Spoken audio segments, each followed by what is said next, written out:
Hola, bienvenidos al tercer capítulo de nuestra serie Un año con la pandemia de Ojo al Podcast, el podcast de Ojo con mi Pisto.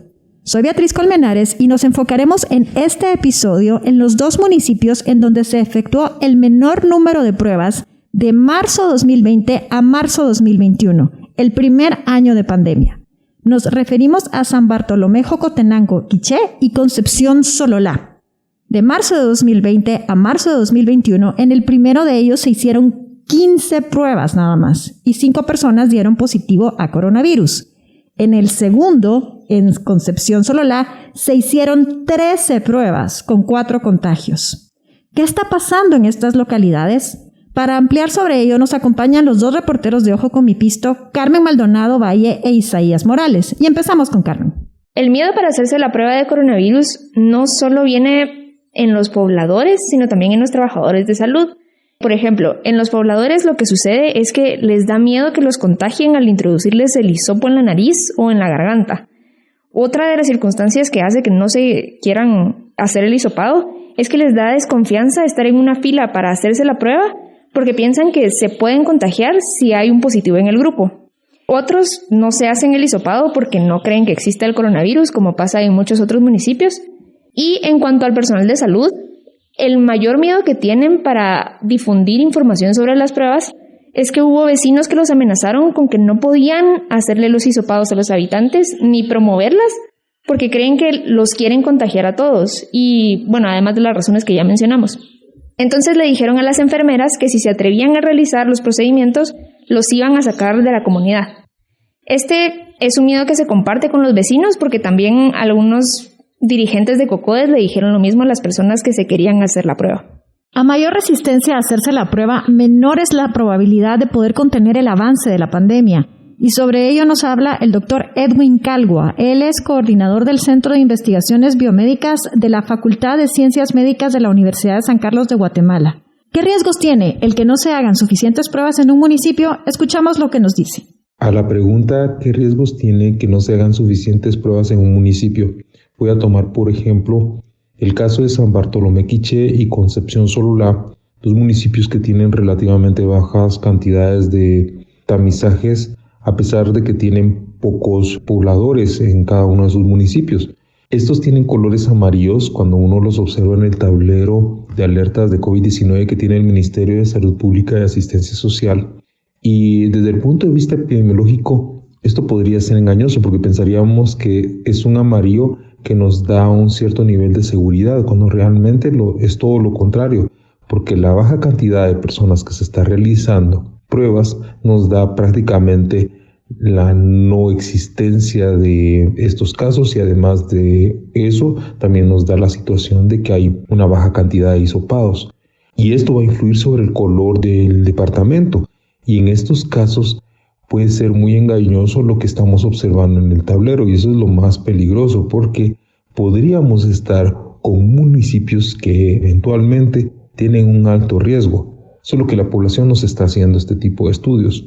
Es precisamente esta misma noche que nosotros hemos estado recibiendo una nueva alerta del Laboratorio Nacional de Salud donde se nos hace ver que algunos municipios con alta cantidad o inusual alta cantidad de casos podrían tener nuevas variantes de este tipo de coronavirus.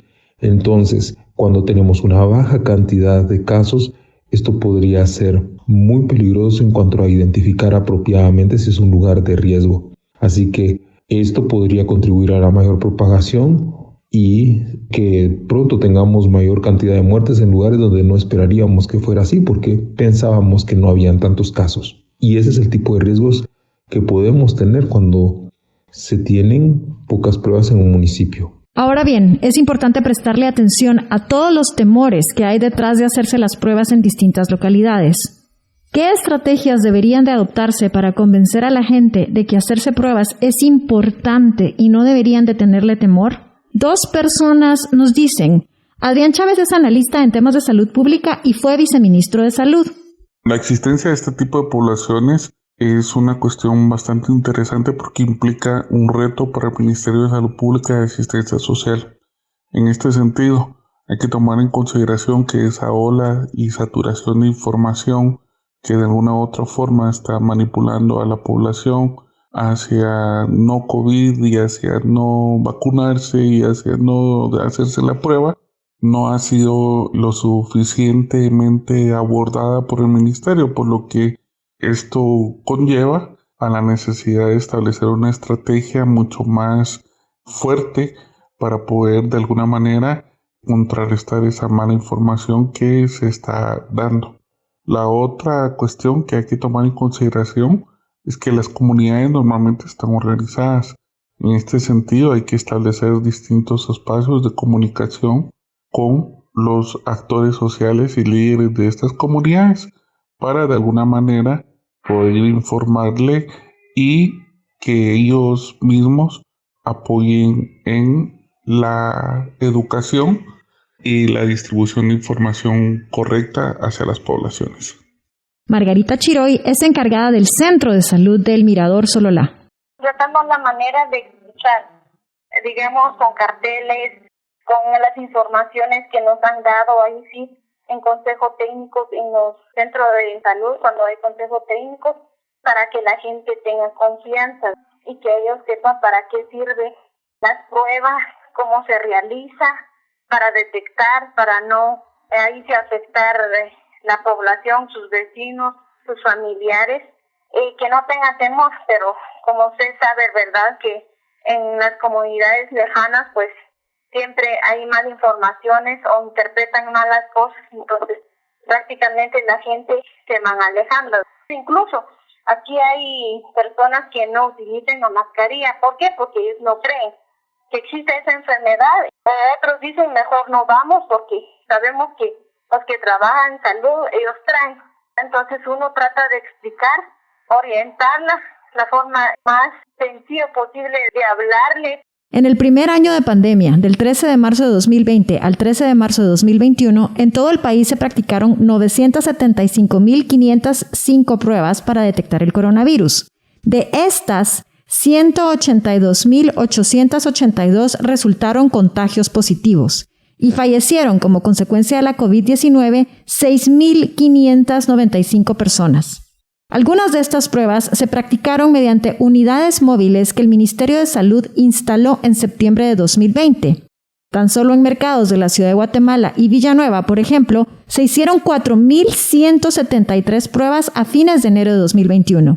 En un escenario ideal, ¿cuántas pruebas se debería haber practicado en un país con una población que supera los 17 millones de habitantes? Escuchamos a Óscar Chávez, director ejecutivo del Laboratorio de Datos. En un escenario ideal, la cantidad de pruebas que deben realizarse diariamente en un país como Guatemala no es un número fijo. La estrategia de testeo debe incorporar dos factores importantes.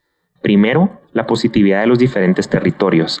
Al día de hoy, aunque estamos realizando 6.000 pruebas diarias entre semana, muchos departamentos mantienen positividades arriba del 25%, claro indicador que deben realizarse más pruebas.